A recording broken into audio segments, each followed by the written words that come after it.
For a long, grim moment, I'm stuck fast with shock as Christian shambles his way through the corridor towards me. Several of his shadows are cast out in impossible directions. They flicker and jolt with his movements, and he opens his mouth to speak. The spell is broken, and I take a hasty retreating step. Christian? Like a sudden sword in the darkness, from seemingly out of nowhere appears Elena. She throws out a hand and stands in front of me, tall and defiant. Idiot, he mutters to me, shooting me a quick cold glance. Do not engage verbally with the enemy. The enemy? I whisper in reply as Elena raised her rifle. The silvery light of the morning catches in her hair and reflects in the dark, void-like pools of Christian's eyes. Christian's jaw falls open, and a myriad of conflicting voices pour out. Slithering through the air, the sounds serpentine. Adam, don't let her hurt me. We aren't so different, you and I. They lie below. Let us return to them. Adam, don't stand in my way. A loud, sharp shot rings loud and painful down the corridor. I catch a flicker of recoil. Elena's weapon jumps up ever so slightly, and with a flash, Christian drops like a stone to the ground. What the fuck? I hear Charlie shout out above the ringing in my ears. And then he appears beside me from an off-shooting corridor, watching in alarm as Christian strikes the floor. The man lands into line with the window. The first rays of the day's light fall across his skin. Elena, he mutters, writhing on the floor, blood leaking and pooling out beneath him. I can't see. And a second later, the man starts to steam.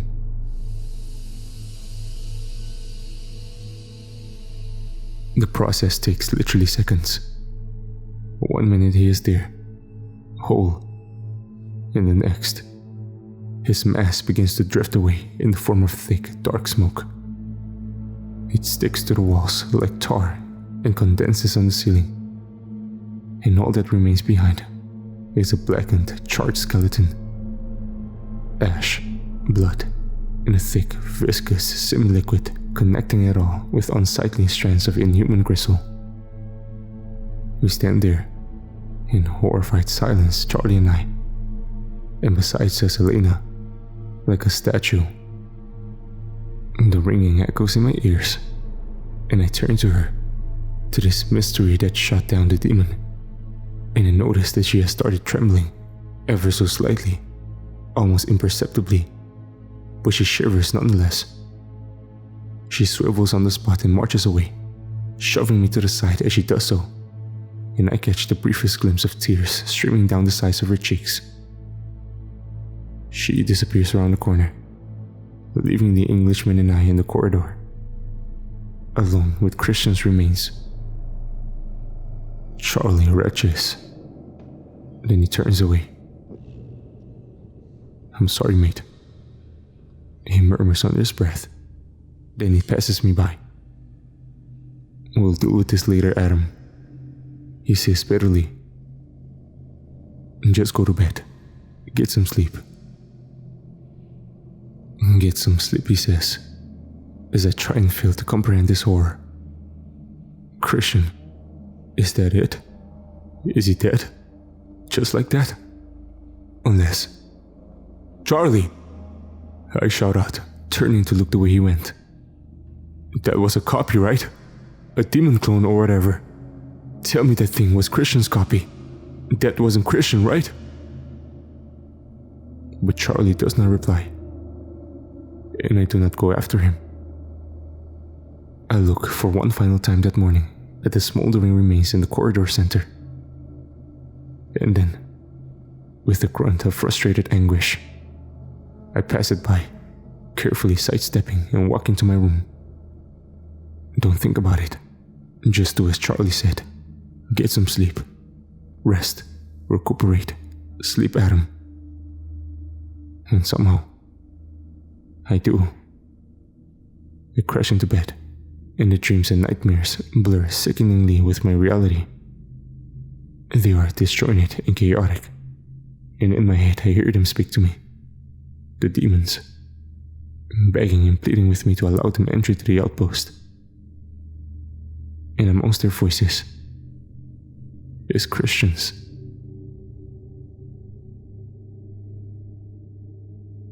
I awaken to the sound of shouting. I groan and turn to my side. The light from my window suddenly intense across my eyes. Christian, I mutter, still half asleep, as the shouting becomes clearer. I can't understand what's being said. It's all in Russian. Elena and Yuri by the sound of it. I sigh and draw myself up and out of bed. There's work to be done. I follow my routine, regimental, and the shouting only goes on and on as I do so. It does not falter until I enter the hexagon room. Eyes still bleary, head still pounding. Elena is right up in Yuri's pace, though she leaves him to be and marches right up to me upon my arrival. Yuri sighs and slumps down into a seat, fumbling for a cigarette, but Elena jabs a finger into my face. Her arctic eyes bore into mine. Her scar pulled grotesquely as she snarls at me. Understand the impact of your actions, she hisses. Your idiocy has cost Christian his life. He was a good man. He was an idiot like you, but he was a good man. He deserved better. So much better. Her focus flickers from my left eye to my right and back. It's deeply unnerving. I don't even know what to say. So that confirms it for sure then. Christian is dead. What? I begin quietly. What do we do now? Now we wait. Charlie has to deal with Christian's bones. I have gotten radio through to command. Urgent backup requested. But who knows when they will arrive? 2 days? 3 days? More? We will face very hard conditions tonight. And next night, the outpost needs 6. 5 is suboptimal. We will struggle to defend. And it is your fault. Her lips pull back in a dark sneer, and she turns, points to Yuri as well. Your fault also.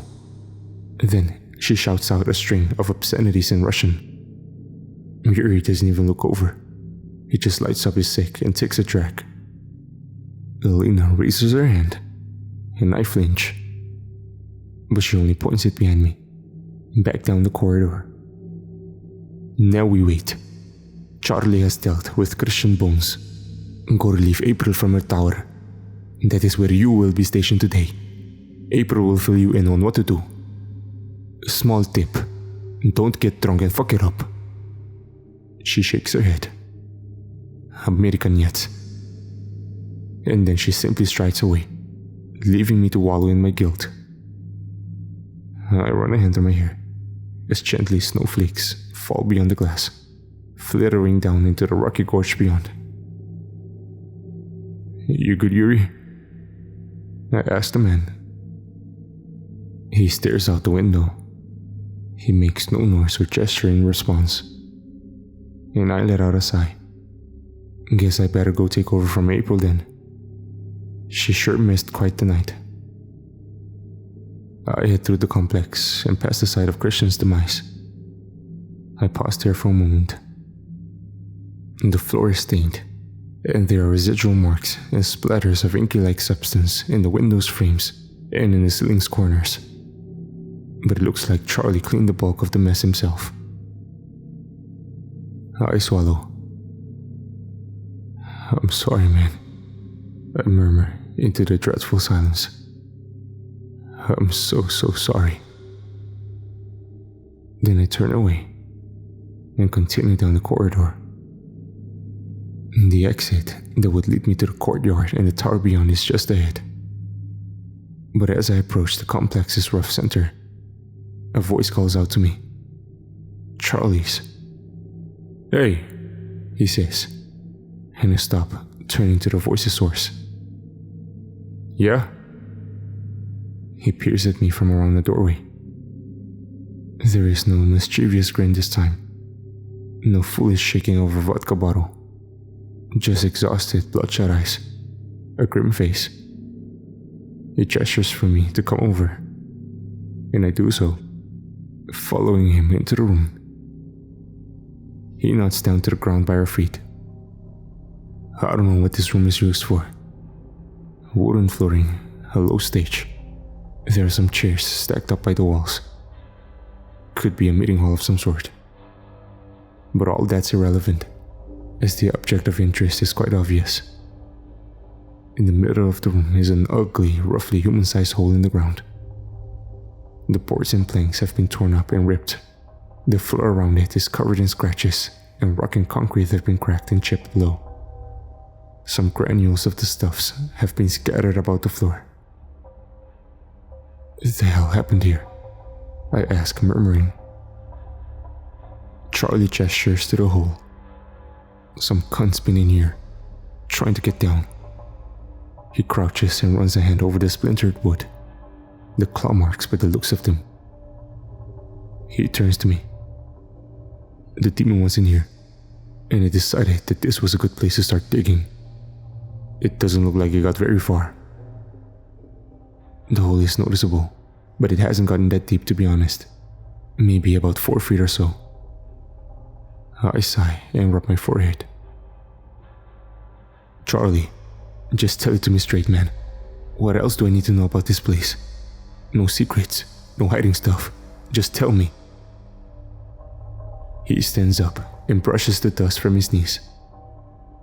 The outposts have always been staffed. Always. Russians do 2 months. Outsiders do less. I don't like that. I wanted to stay and beat Yuri's record. He rubs his nose.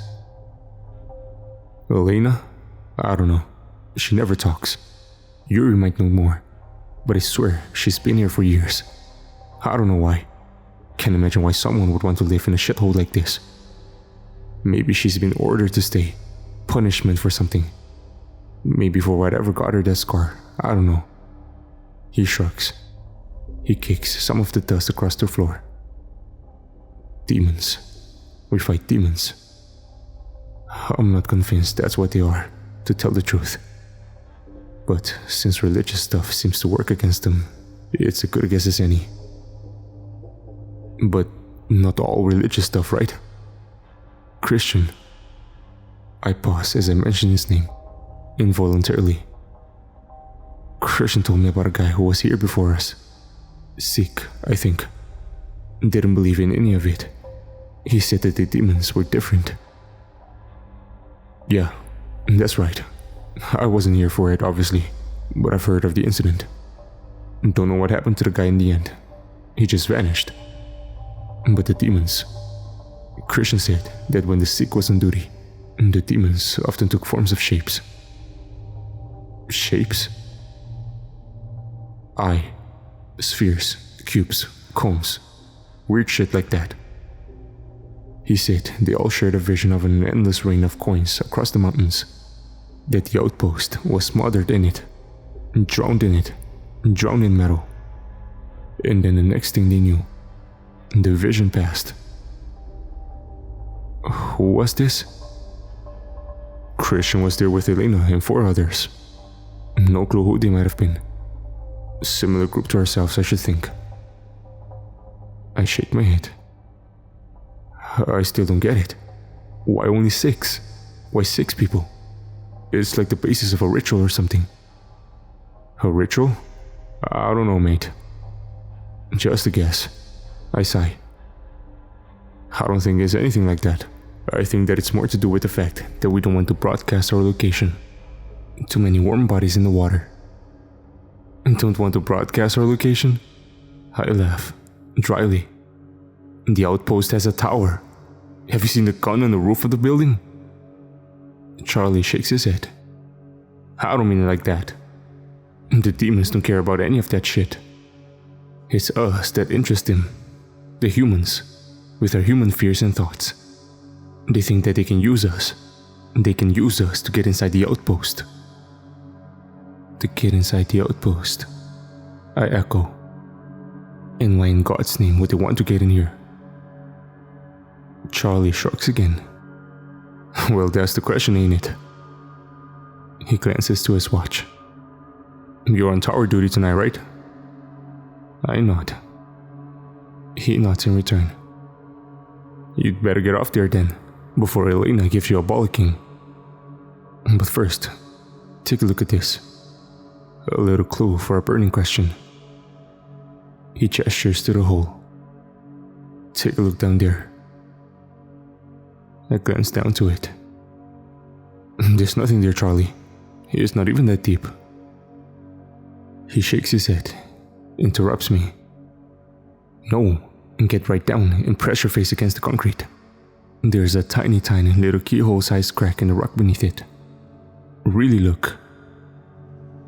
Cautiously, I do so. I cannot see the hole to which he refers to at first, and I grunt and wince as the dust blows about my face. I feel like an idiot, with my head and shoulders down this hole in the middle of the floor. But at last, I see what Charlie is referring to. This it? Yes, he replies, and he passes me a small flashlight. There's another chip in the rock to your left, a little narrower. You see that? Press the flashlight against it, then look down the hole below, and tell me what you see.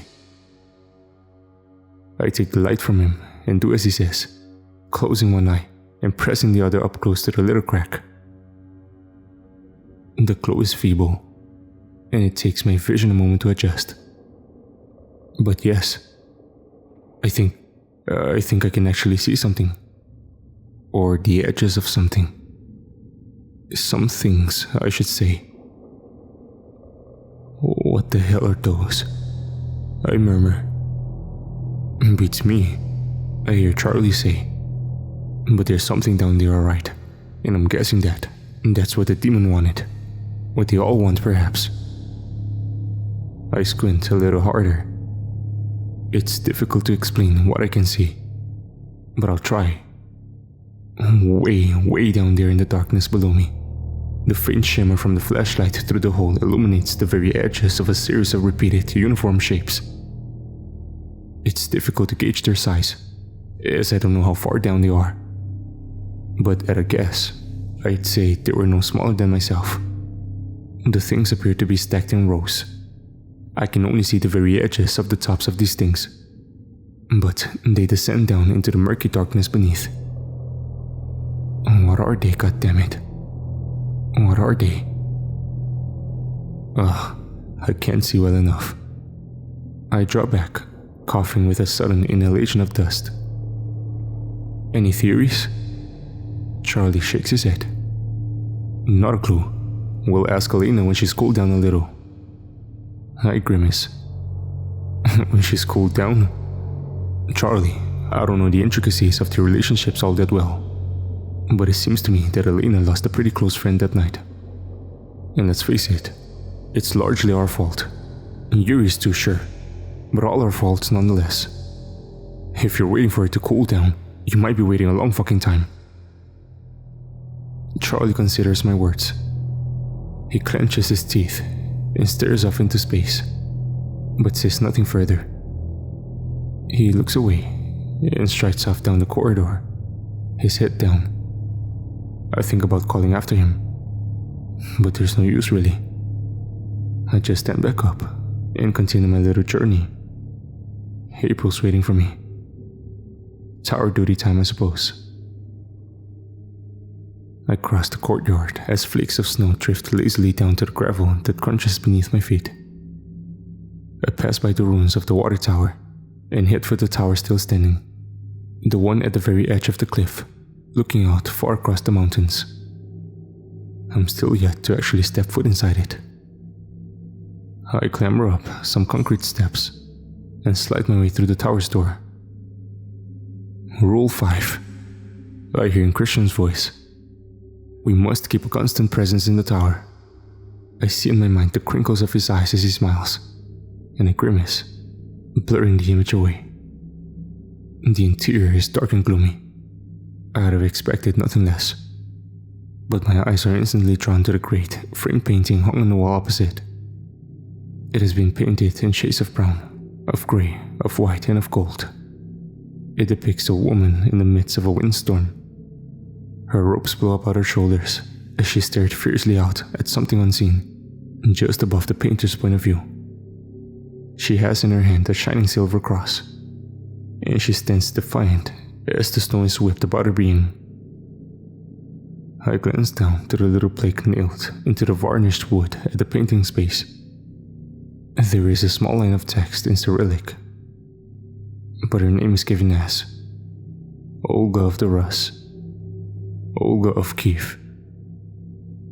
Beside it on the wall is a small passage scrawled with chalk in French, and then another passage scrawled in English. I'm no linguist, but I would guess that they probably say the same thing. The English passage has a number of words crossed out. Olga's tower, for her sacrifice, for the anchoring, anchor, tethering, and the walls, 899 to 969 AD. I consider this, with one last parting look up into Olga's eyes, her expression fixed, yet alive with passion. And I continue along my way, up the ascending stairs that line with the inner walls of the tower. They carry me up about halfway, and plastered across these walls are a number of things of fake interest. Crude chalk doodle, some infographics in Russian. There are schematics of the tower itself, and of that enormous gun on the outpost's roof. One very realistic, very disturbing sketch of a demon clambering up the tower wall right beside me. The stairs come to a stop on the floor with a modest, crappy bathroom, one lined with leaking pipes, and besides the door to this bathroom is a steel ladder, one which presumably carry me up to the very top. With a sigh, I continue my climb, my boots rattling and echoing against the rungs. The ladder leads me up to a little platform that encircles the inner walls, and I cross over to another ladder, I mean. This is the one that finally carries me up to the top, the highest room with a vantage over all beneath it. Grunting, my head breaches the floor level of the uppermost room, and at last I find April huddled up against the wall. She stares at me with dark, shadowed eyes, and we regard each other, her against the wall, and I paused at the top of the ladder. "Is it true then, Adam?" she asks quietly. "Is Christian dead?" I glance to her right. There sits her radio.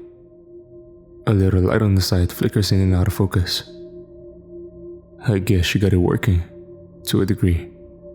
Or someone else has been up here to visit her. A visitor? With such a climb? Not damn likely. "Yeah," I mutter, guiltily. "Yeah, Christian is dead. A demon got him." April says nothing. She just brings a hand up to her eyes and allows herself some silent sobs, her shoulders shaking as she turns away. I find myself struck with a rush of sudden, unprocessed emotion of my own, and I complete my climb, slumping down against the wall opposite and looking into my hands, slowly opening and closing my scratched, scarred fingers as the wind blows beyond the walls.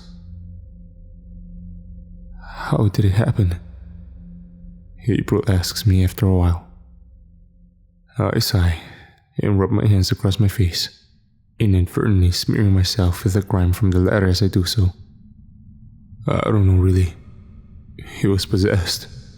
I saw him. I called out to him. I think he heard me as he started walking towards me. Or the demon did, I guess. And then I pause. Elena shot him. He fell into the light. And that was it. He was gone. Elena, I can't see. I swallow. Aaron shares his final words with April. Fucking hell, she says, shaking her head. Shit. She stands up and clenches her fists, then heads to the ladder and begins to climb her way down. Hey, I say. Wait, what am I supposed to do here? Just check the line of sights. 2 of the weapons in here are the same as the others, but the large one has more of a kick, so be careful. I gotta go. Enjoy. There's ration boxes in that corner. Someone will relieve you tomorrow. Does your radio work? Do you have it on you? Yes, I have it. Good, she says, just before her head disappears from sight below the floor. See you. And away she goes, the ladder shaking as she clambers down the rungs. I fumble for words for a second, and then just let them go with a sigh. Fine. Use the weapons. Follow the lines of sight. Seems simple enough, I guess. Fuck it. I grunt as I get to my feet, and I walk the length of the room. There are several vantage points, and the wind blows through them and into the room. It is cold, and it is miserable. The 3 weapons are all equidistant, and they provide lines of sight way down to the courtyard below, to the outer wall of the complex, and the snow in the mountains and the rockscape beyond. I study these weapons. 2 of them are essentially exact copies of the weapons I've been using so far, stationed around the Outpost's roof, but the 3rd looks more like a modified javelin. I peer around it. The barrel splits into 4 at the end, and I give the weapon a shake, the mechanisms clanking as it judders from side to side. I peer through the sights and flick between 2 fields of view. A wide range of the landscape below, and a closer, narrow field a little more zoomed in. Well, this doesn't look like fun, I murmur, glancing at my watch. Still got a few hours left to kill before nightfall. My anxiety spikes.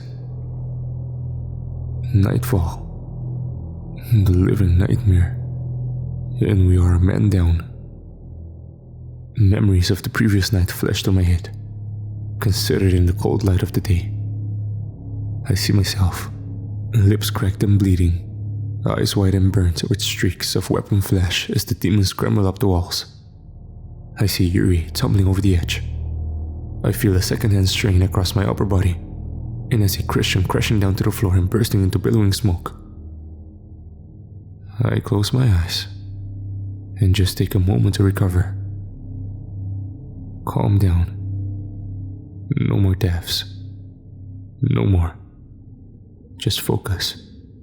Focus, Adam.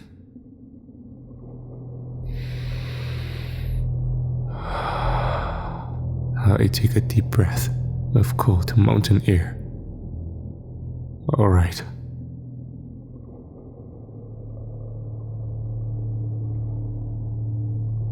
I kill time by doing stretches, by sorting through the ration boxes and making myself a cold grim meal. I ensure my water bottles are full and stationed in places for quick access, if needs be. And I read the Bible that has been stashed up here. I flick through the pages and find a passage in Psalms that have been circled several times in pencil. I read it aloud to myself in a quiet voice as the breeze blows beyond the walls of the tower. He who dwells in the shelter of the Most High will abide in the shadows of the Almighty. I will say to the Lord, my refuge and my fortress, my God, in whom I trust, for he will deliver you from the snare of the fowler and from the deadly pestilence. He will cover you with his pinions, and under his wings you will find refuge. His faithfulness is a shield and buckler. You will not fear the terror of the night, nor the arrow that flies by day. I do not know what pinions are, but a little annotation made beside the word reads, feathers, the feathers of God's wings. A cold chill ripples up my spine, and I turn the page. I wonder briefly who made the annotation. April? A few hours ago? Or someone else perhaps? Someone stationed in this tower 50 years ago maybe. Or more. 60? 70? 100? The shadow deepened as the sun sinks low. It won't be long now. My radio crackles, the unexpected noise breaking my train of thought and making me jump. Nightfall soon, lads, comes Charlie's voice. He sounds worn. Stations. I think he says something else too, but the radio becomes fuzzy and static, and I miss it. I crack my knuckles and head to the weapon that looks out and away from the outpost. The view from here really is staggering. The tips of the mountains disappear way off towards the horizon, and the white of the snowcaps glint with amber and orange as the sun drops lower and lower. A bit of sweat butts on my forehead. Another follows. And then another. I wipe them away with my sleeve. This is the worst part, I've decided. This anticipation. This waiting. The gnawing, grinding anxiety. The trembling in my hands, cracked and calloused, yet to be warmed by exertion and adrenaline. My sweat is slick and grim and icy. I wipe my palms on the side of my uniform, and then minutes later feel the need to do so again. The sun disappears behind the mountains, and the last of the day's light begins to steadily trickle away. The clouds darken overhead, and the shadows begin to merge across the ground. An hour goes by. A long, cold hour. Elena comes through on the radio to ensure that we are all focused and in position. And at last, the tension spikes before it breaks, as the sun begins to jump between the distant icy peaks towards us. The song is as discordant as it was the previous night. Worse even, the melody is almost entirely gone. A wail, a broken chorus. I swallow, my throat already dry, and I reach out to the nearest bottle of water, taking a quick clumsy swig. I drop it in fright, as a voice whispers clear and cold right into my ear from behind. Adam, you are fewer. No more need to be taken. Allow us entry. I spin around to face the voice's source, but the tower room remains empty. The Bible is open where I left it, and a breeze sends a few of the thin pages flickering from cover to cover. The sound grows sharper, the voices clamoring against and on top of each other. And the demons begin to appear in the distance.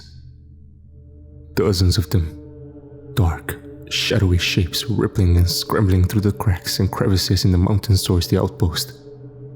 Their arms moving at such a speed as to give them the appearance of spiders scuttling over the dark, snow-lined rocks. I grab the radio and shout into it. Northwest! Demons approaching! Dozens of them! Be ready! I reach for the weapon. The metal is cold against my hands as I clank it up and into position, and deliberately conscious of the silver cross resting against my chest. I fire the first beam, flicking it out into an arc and feeling a warm burst of recoil as the light thunders down like curved lightning into the darkness. It tears to 3 and sends the 4th into a shower of dust. There's so many. How are we supposed to fight against such a tide? Why are you doing this, Adam? Asks the voice of a demon in my left ear. A female voice, though not one that I recognize. We don't want to hurt you or the others. Please, will you just stand down?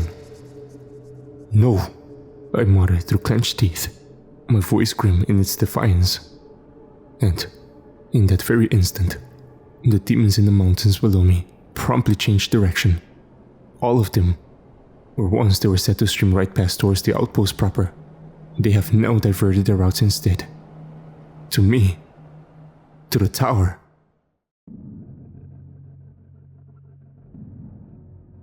to my left, and in the corner of my eye, I think for a second that I see the source of the voice. A woman of ever-spilling, cascading water-like shadow, her eyes to a pinprick of glowing embers. I shout out loud in terror and scramble away from the weapon, turning to face her. But she is gone, and I am alone. The Bible flickers through another page, and I hear Christian's words in my head in his thick Norwegian accent. Rule 2. Do not engage verbally with the enemy. I hear that same phrase again, this time in Elena's voice. Idiot, do not engage verbally with the enemy. My blood freezes in my veins. I jump to the weapon and peer through the sights as the demons scuttle their way towards the tower's position from all directions. Fuck, oh fuck, Adam. What have you done now, you idiot? And why not, Adam? Comes the voice of the demon. She sounds a little more solid now, less ethereal. I can almost see her, or some sick apparition of her, in the edges of my vision. But every time I turn to look, she vanishes. Are you afraid of ending up like Christian? I'm sorry for that. Truly, I am so sorry. But we are getting desperate. We needed him. Why?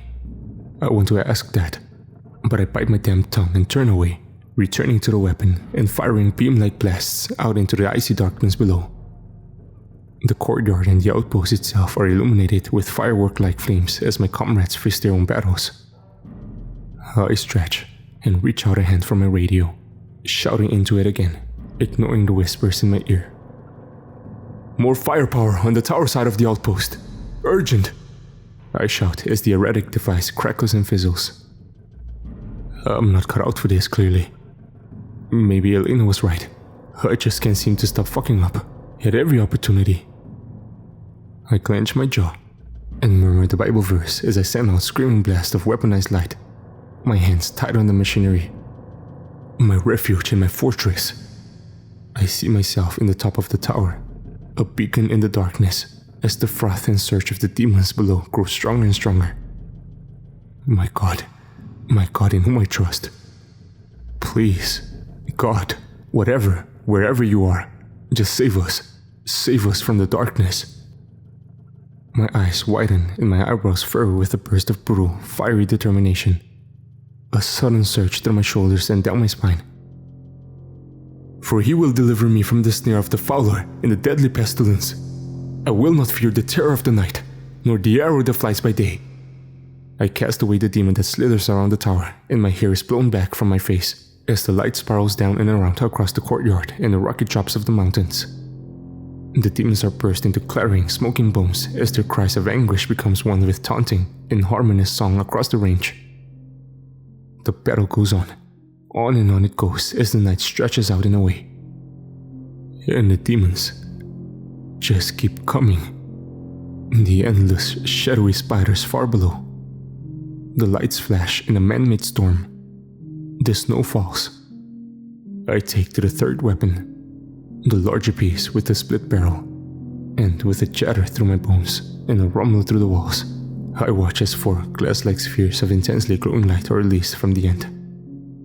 They tumble and drop like stones over the side of the tower, falling for a second, for 2, and then they are like fire, screaming out in the direction they were aimed, spreading and splitting apart further, then further, a rain of light across the gorge. And all the while, a darkness grows in the mountains opposite, steadily increasing as the hours pass, amassing, writhing. It reminds me of that curious twisted circle from the other night. But this is no abstract shape. You have to focus to really see it. But the shadows are formed in the shape of a man, hunched over in a huddle against the mountain. Whenever my focus is elsewhere, I could swear that I see 2 mist-like eyes watching me from afar. But as is typical with these things, whenever I turn to look directly at it, the image is lost, it becomes just another rough shadow between the peaks. A voice comes through the radio. April's, by the sounds of it. Adam, tower! Is all I'm able to catch through the crackling static. I grab the device and shout back down it. What? What did you say? What is it? But nothing further comes through. The device cuts off. I run from weapon to weapon, checking all the sides, looking in all directions. But I do not know why April called me. The tide of the demons continues. But then I see it. Out there, in the mountains. The gathering, man-shaped shadow. The colossus in the night. It is slowly, unsteadily rising to a stand. One formless, smoke-like hand rests on the mountain. It looks at me. Right at me. And I see it. I see its eyes. And again, the tide converges. My hands freeze on the weapon. I cannot move. I cannot fire. My heart pounds. And like a slingshot from the void, a long dark shape rockets towards my position. It strikes the side of the tower, and dust rains down from the roof. I watch as the demons flow towards me, and I hear the sound of a terrible, almighty crack, like thunder in the darkness.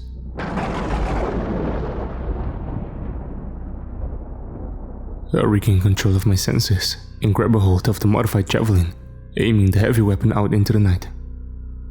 The great shadowy shape of a man between the mountains is way too far away to hit from here, but I flicker the weapon's sight and do my best to aim towards the source of the thing that struck the tower. As I look, however, a second of those shadowy arrows tears through the sky towards my position.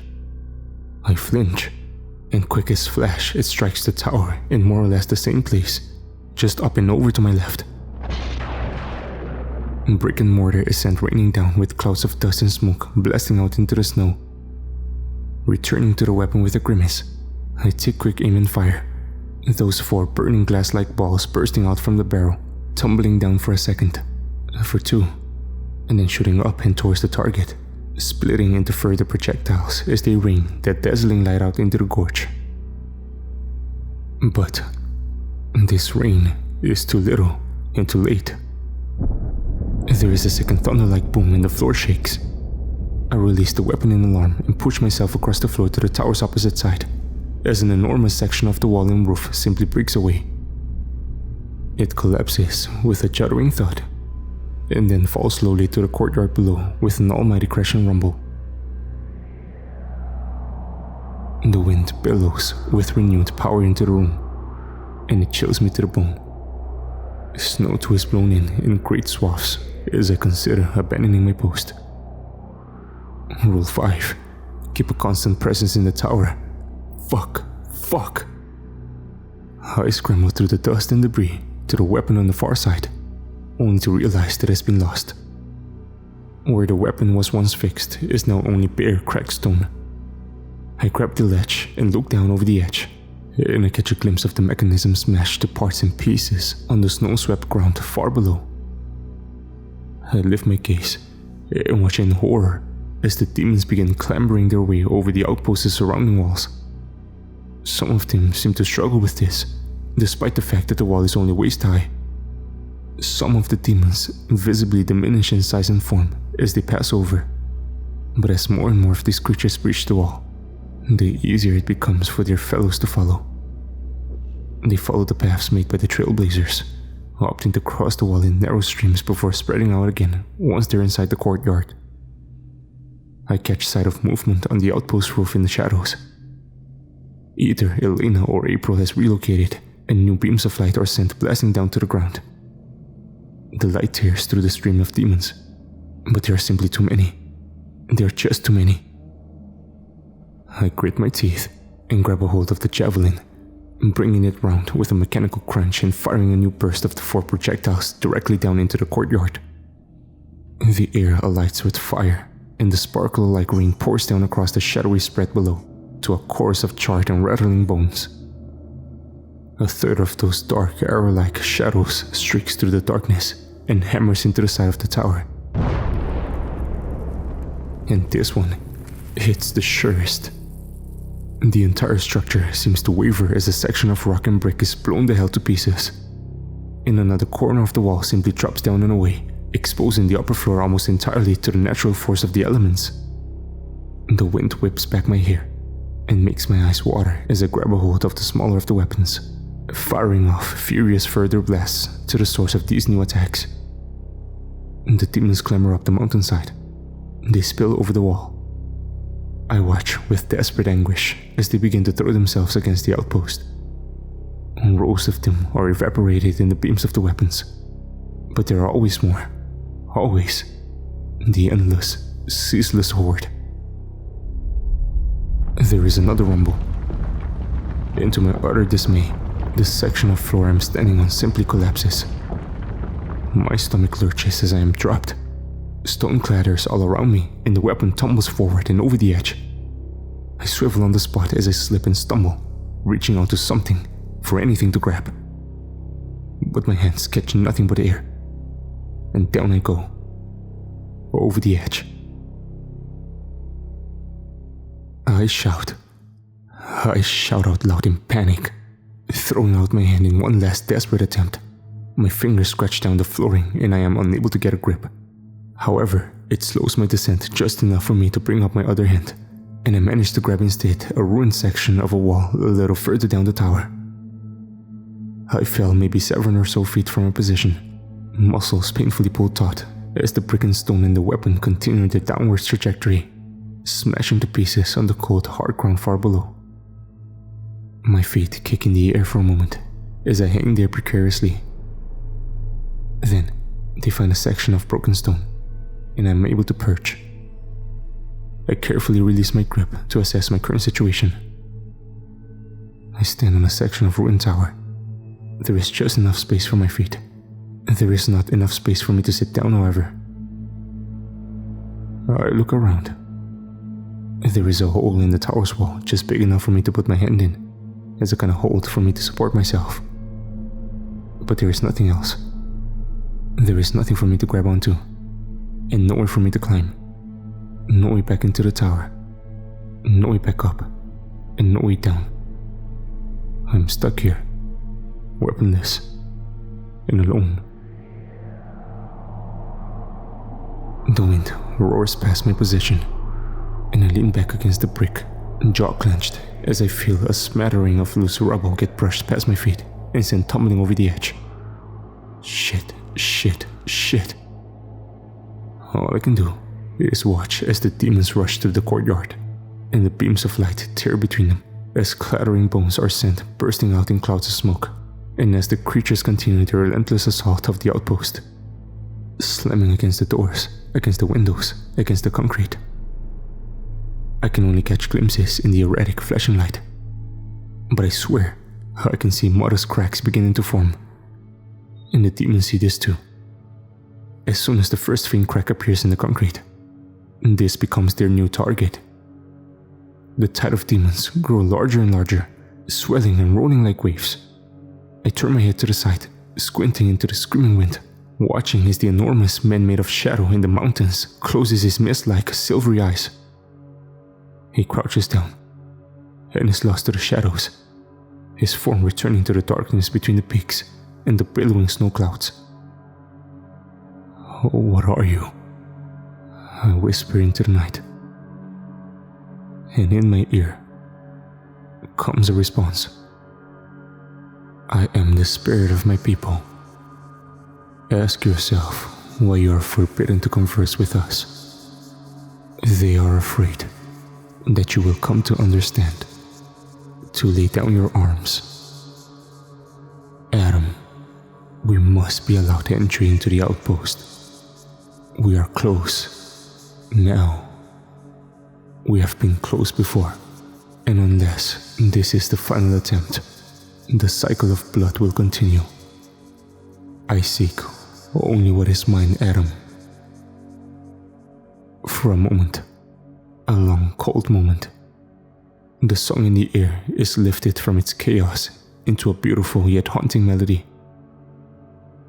I do not recognize the language, but I can feel the emotional weight of the words nonetheless. It is an anthem I am hearing, I decide. An anthem from long, long ago. I close my eyes. For reasons unknown to me, I feel an icy tear slip its way down my cheek. And I see her.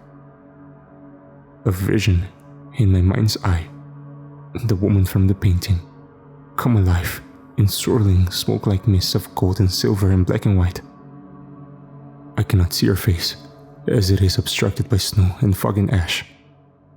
But she is surrounded by fire. Her cross is held high, glinting with amber and yellow in the firelight as sparks drift across my field of vision.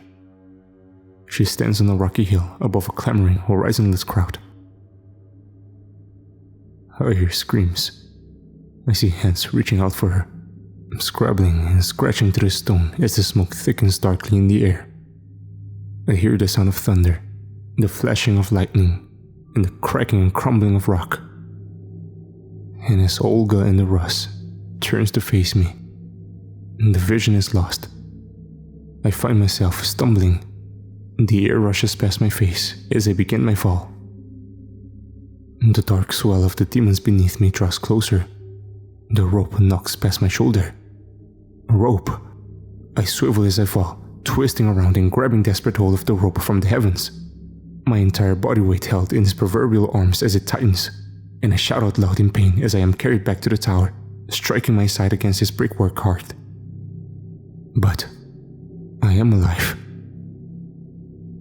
Stones tumble down below, and I reorient myself, hands burning on the rope, feet square against the tower's brick. I crane my neck to look up at the rope source, way overhead. And there, in the storm at the top of the tower, is Yuri. He stares down at me, his eyes wide and wild. "Dobry den, Dolbayop!" He shouts down at me, and then, in a thick, almost indecipherable accent, he says something else. One more phrase, just about caught above the rush of the wind. "No idiot man left behind."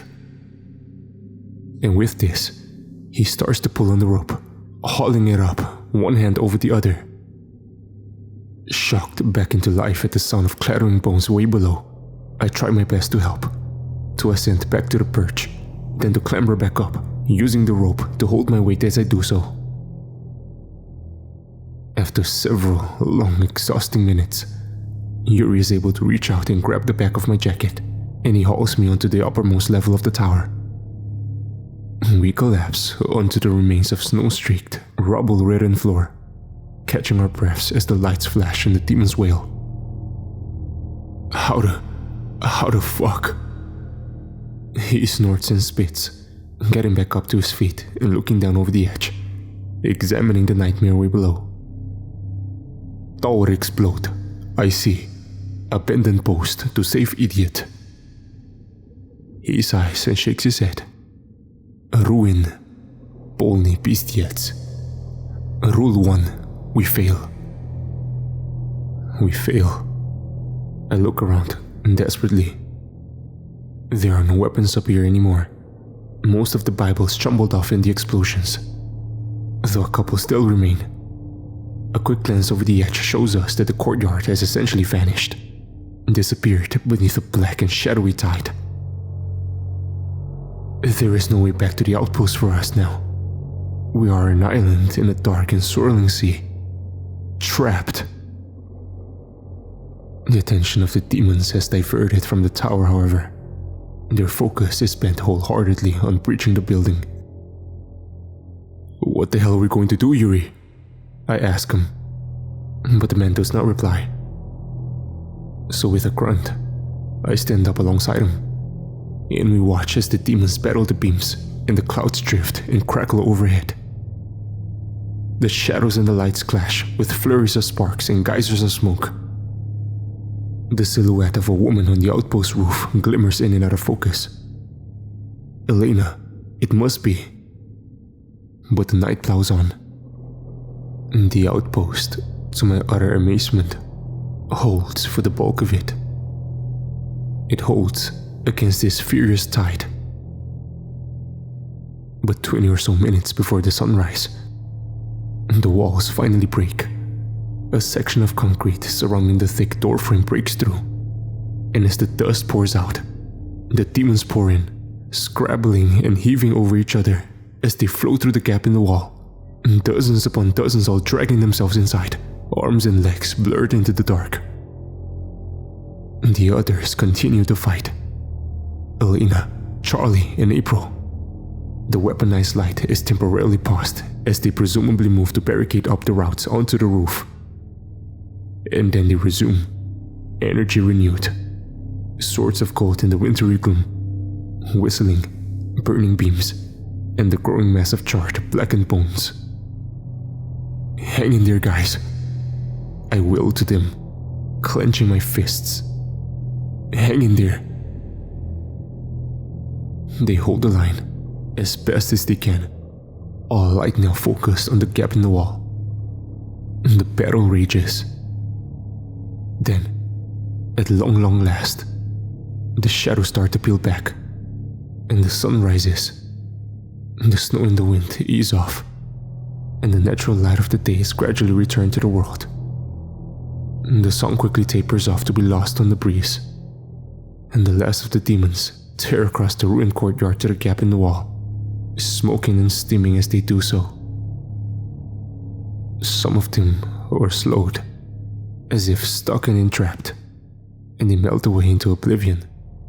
That thick, tarry smoke drifting up and away into the air. Others are successful and make it to the gap, but all these stragglers are caught in the beams and evaporated. Yuri and I exchange a look. Some got in though. Some definitely got in. How many? It's hard to tell. But surely no less than 50. More perhaps. There are no words exchanged. It's time to go and clear out the remainders and to assess the damage. Remainders, I think to myself as we descend the ladder, single file. We're not talking remainders here. We're talking a sizable, dangerous force. Will the sun clear them out? Or are they still in there? What the hell could 50 demons achieve altogether? What have they done?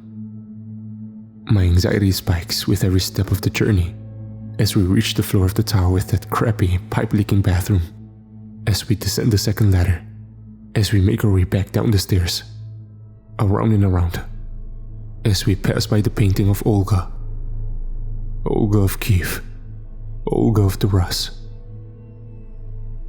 We push through the tower's door to the world beyond, to wreckage and ruin, broken rock, smashed up stone, and thousands upon thousands of bones, some more blackened than others, but all charred to a degree.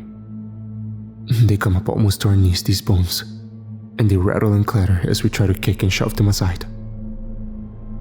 Yuri turns and heaves some ribs away with a loud rattling, swearing as he does so, searching beneath them for remains of the weapons, the ones that tumbled from the tower's peak. I reach down myself and pick up one of the bones for a closer look. It's a rib piece, almost entirely whole. I look past it to the sea of bones beyond, and really pay attention to each of the individual parts. Ribs, sections of spine, but I can see them more clearly now. My previous experiences with the bones involved me only seeing them for a split second, clattering down the mountainside out of sight in the dark. But now, they're laying right at my feet, illuminated in the light of the rising sun. They're stuck to each other with a thick, viscous black tar-like substance.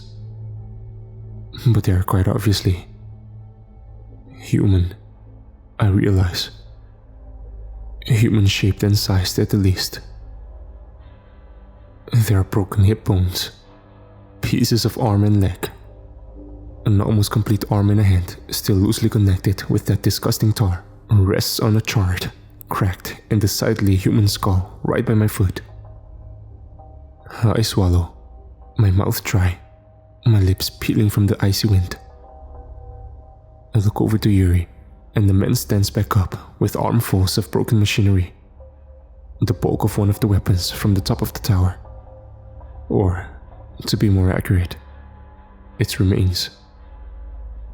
He nods and grunts at me, and we continue, heading across the courtyard, my hands going for my gun as we draw closer and closer to the gap in the concrete. I've scarcely had to use the thing so far, but the images of Elena shooting down Christian's possessed body return to the forefront of my mind. The sound of gunfire from within the complex sends a hammer through my heart, and we break into a run onwards in aid of our comrades. The morning light is clear now, bright and sparkling through the thick, heavy glass of the outpost windows. Yuri dumps the equipment he is carrying at a crossroads in the corridor and begins tearing through it, rebuilding and reorganizing the mechanisms with his bare hands at lightning speed. He shouts something at me, but it's in Russian, and I don't understand. I get the idea though, I think. I raise my weapon and move from wall to wall, checking the lines of sight down the corridors. The place is full of bones, of broken concrete, of thick, sludgy tar splattered way up to the ceiling. I hear a crash and another series of gunshots coming from down the hall to my right. I know what's down there. It's the room that Charlie showed me, with the little hole scratched and torn away through the floorboards. The meeting hall, or whatever it was. Yuri, I know where they are. He snorts and spits and makes a gesture with his hand. Go on then, it seems to say, and so do I. I head down the corridor with careful focus, looking this way and that for any signs of a struggle before rounding the corner and glancing through the open doorway to the meeting room. There's a demon inside. That much is clear. Elena and April are in there also. I look back at Yuri and make a gesture with my hand. He swears under his breath, nods, and grabs up the remains of the weapon with a few final adjustments. We breach the room, loudly and clearly. Elena and April take hasty steps towards a pile of stacked up chairs in the corner, and the demon crashes from wall to wall like a trapped bird, sticking itself to the ceiling and slithering rapidly across the concrete. It moves like water, with the consistency of smoke. Every now and then, the rough glimpse of a humanoid shape becomes clear in its form. There's a lot to take in at once. The room is a wreck for starters. Where once there was a small hole, barely even waist height, it is now enormous, cavernous, a huge gaping dark void in the center of the floor. Concrete and wood have been thrown and torn up with reckless abandon and hurled to the sides of the room, and, to my utter and total horror, there is movement down below. Movement in the dark. Death time, mutters Yuri from behind me, and he pulls back the trigger of the weapon in his hands. It starts to burn, brighter and brighter, and using a makeshift catch that he has evidently constructed in the last few minutes, he locks the trigger in place and throws the weapon down into the hole. The beams blast out in a furious circle, whizzing and sparking and screaming with a brilliant white flame. My awe in the power of the light only seems to intensify it further, and I find myself being dragged from the room along with Elena and April as the fire burns and splatters the walls with shattering bones and great explosive bursts of that thick black tar. We come to a stop around another of the corners, sweating from the heat. But even here, the light is of an intensity I have not yet seen. It is dazzling, blinding almost. I have to shield my eyes, though before I do so, I catch a glimpse of Yuri with his eyes already closed, clutching his cross, muttering to himself under his breath over and over and over.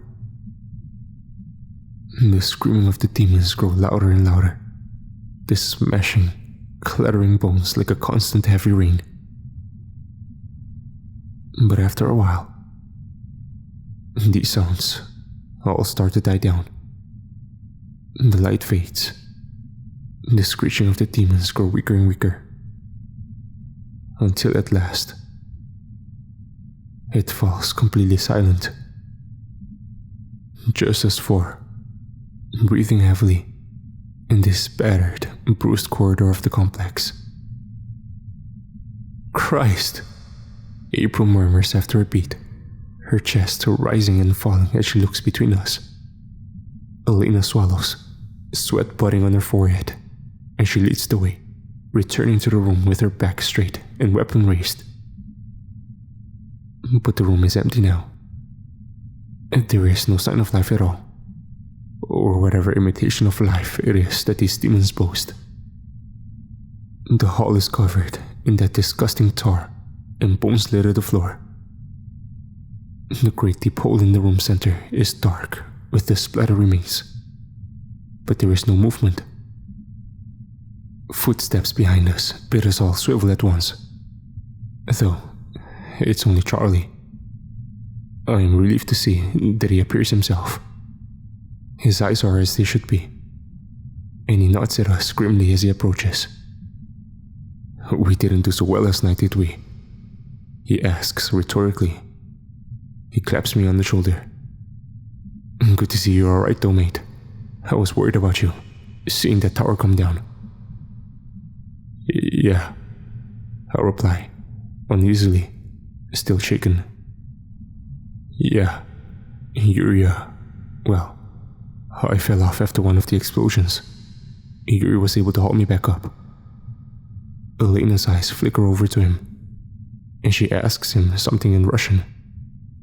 Yuri shakes his head in response, and says nothing further. Time to check out what the bastards were after then, eh? Charlie mutters, reaching to his belt with his scarred, calloused hands, trying out his flashlight and flicking on the switch.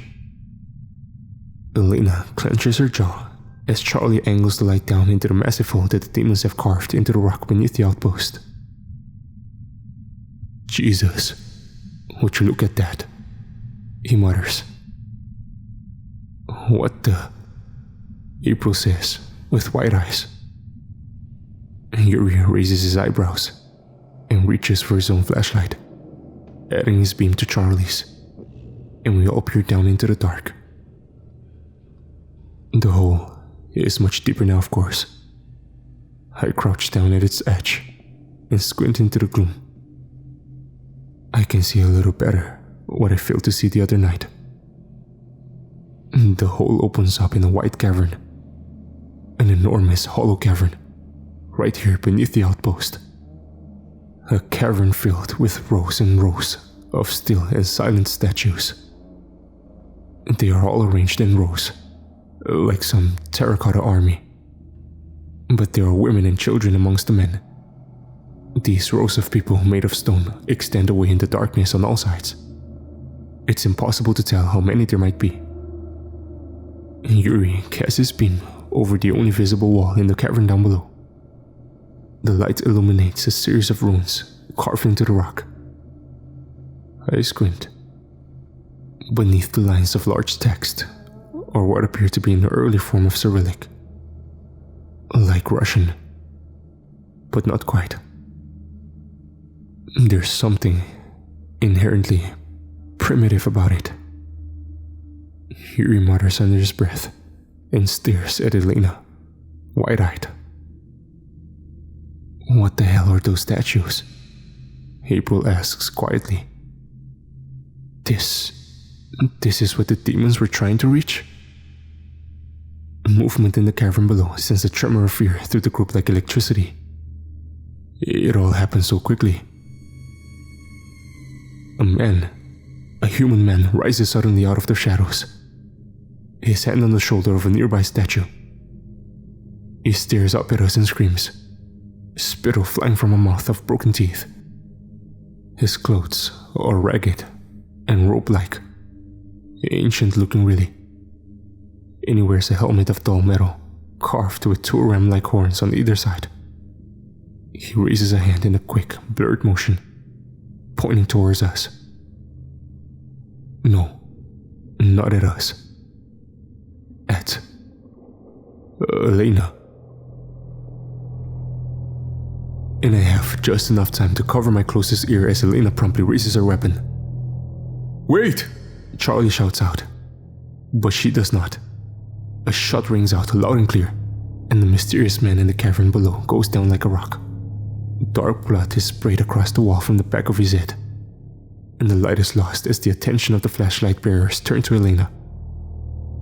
She stares down into the dark, her eyes wide, her lips curled back into a sneer, tightening that ghastly scar. Then she turns away and begins to walk from the room. Charlie stumbles over his words. He calls after her. Elena, what the fuck is going on here? You know something, don't you?" April's eyebrows furrow in anger, and she shouts at the Russian as she reaches the doorway. "What is happening, Elena? You need to tell us what is going on. Enough is enough." Even Yuri watches the woman in confusion. He cocks his head. He clenches and unclenches his jaw and mutters something in Russian. Elena pauses at the door, and she turns back to us, such that only the good half of her face is visible. Concrete mix is in shed on south side. Concrete chunks and rocks can be moved to block gaps. Skeletons cleared. We work for 1 hour, we sleep for 5, then we work again. Wall sealed before nightfall. They will come again. You really are hiding something, aren't you, Elena? Charlie mutters, his eyes narrowing as he wipes some dust from his nose. Elena says nothing more. She simply takes her leave. And we listen to the sound of her footsteps as they gradually disappear down the corridor. After a long, cold pause, I turn to Yuri. Yuri, I begin carefully. Please, man, is there something you can tell us about Elena that she is hiding? I don't know what it is, but let's face it, did she seem all that surprised by the discovery down below? I mean, statues of people in the dark beneath the outpost? I thought this was about ley lines or whatever. Yuri, is she hiding something from us? The man's cheek twitches. His dark, shadowed eyes look between us as we regard him. Then he sighs and spits onto the ground. He mutters in Russian, then says in English, "Work to do, fix wall." And away he goes. And that's that.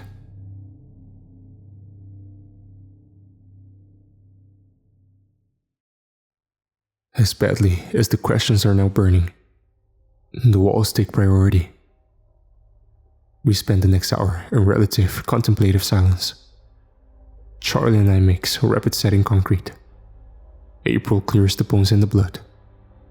I catch sight of Elena in the courtyard, carefully redrawing the various symbols across the walls in white chalk, where the demons scrubbed them away. I notice that she seems to be focusing on the Christian ones the most. We get those 5 hours of sleep, and goddamn they are badly needed. They pass by far too quickly, however, and like a zombie, I rise to return to work. The gap in the wall is hastily fixed back up with the chunks of broken concrete and the sloppy mix of the new batch. The work is not aesthetic, but it might just do. Yuri searches through the bones for the remains of the weapons and disappears off to some workshop to try and fix them up. We are unable to entirely fix the enormous hole in the meeting hall floor, but we do manage to narrow it down somewhat, and the area above it is heavily nailed over with ugly planks of wood and with materials we are able to locate in the storerooms. What gets me is how poorly prepared the outpost is to fix up this damage. I mean, yes, the concrete mix is available, but the variety of materials at our disposal is incredibly limited. And I can't help but wonder, hell, do command even know what lies beneath this place? My mind whirls as I work, as supplies where able are restocked. Statues beneath the outpost. A man killed in cold blood. He wasn't possessed, was he? He didn't move like Christian did. He didn't send out a dozen voices at once the way Christian did either. He seemed just human. I rub my hands across my eyes. The demons are trying to get beneath the outpost. They are trying to reach the cavern. They are trying to reach the statues, right? Is that it? But why? What do the demons want with a load of carved rock? I feel like the answer is right in front of me. I'm just missing one or two pieces of the puzzle. Elena. What do you know, Elena? I start to grow angry, like April was earlier. How dare she keep secrets from us? We're putting our lives here at risk for what? Why are we defending this godforsaken outpost in the middle of the fucking mountains? April is just beside me, and I slam down a chunk of concrete with a cloud of dust, and I turn to her. She looks over and reads my expression, grimacing. What are we going to do about her? I ask. It's obvious who I'm talking about. I don't know, she replies with a sigh. Do we just go and comfort her? She scares me, Adam. The way she shot that guy in the cavern. I mean, who was he? Elena knows. Except, what if she doesn't? Will she do that? Kill someone in cold blood without any information at all? What does she know? I think we should find Yuri. Yuri? He's not going to help us. No, I think he might. He's changed in these last couple of days, April. Ever since he was dragged over the edge. He's been unsettled for a while now, and I don't think he and Elena are on quite the same page as we thought they were. April hesitates. Come on, I say. Let's go find him. He isn't in any of the places we check, however. He isn't in the workshops. He isn't in comms or anywhere near the tower. We start to become frustrated, then worried. I don't want to call for him over the radio because I'm a little cautious of Elena overhearing. But at long last, we locate him, huddled up in the corner of an archives room. Dusty old folders and files laid out before him, illuminated in the glow of an ancient lamp. Yuri, I mutter, and the guy glances up at me. What are you doing here, man? The Russian regards me.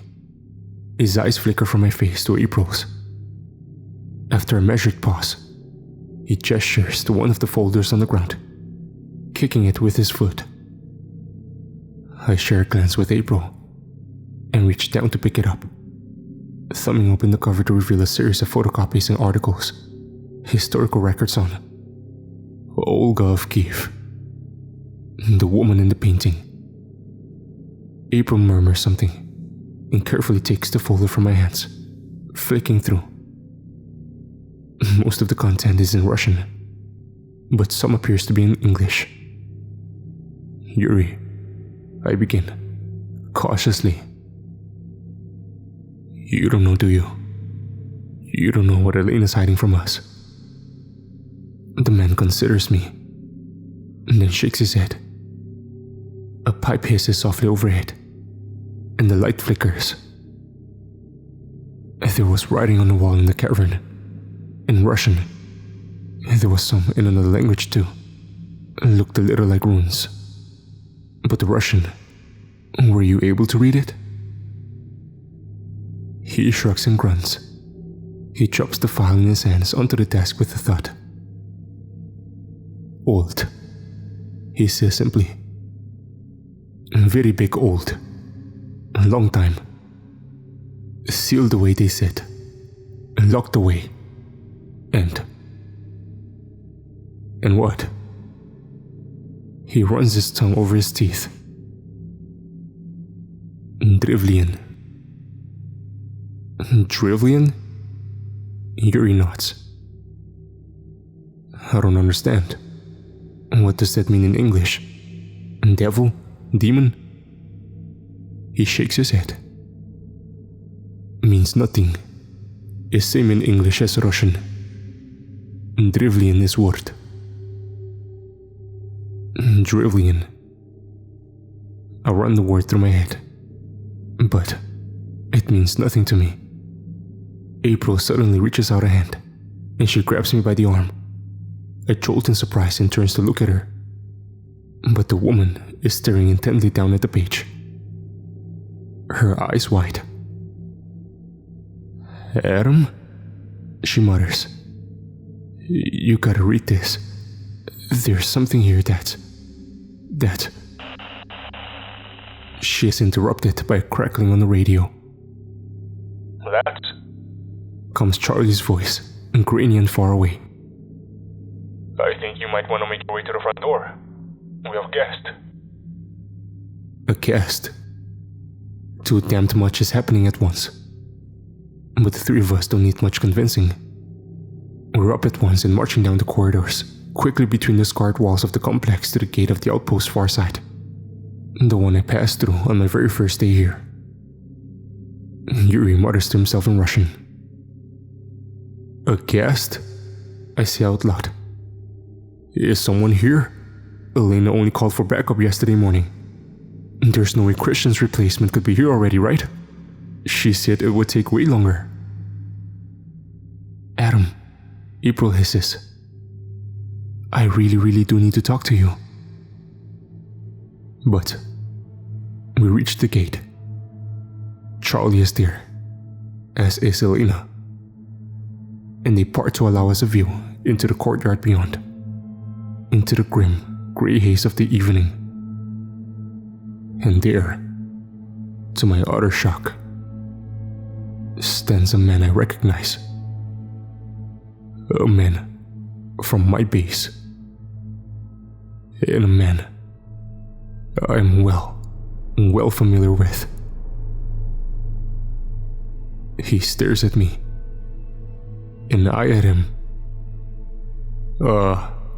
Hi guys, the man says, with an awkward wave, his accent the same as mine. It's good to meet you, I think. He glances down to the pile of charred bones in which he stands. The name is Adam Smith. Reporting for duty.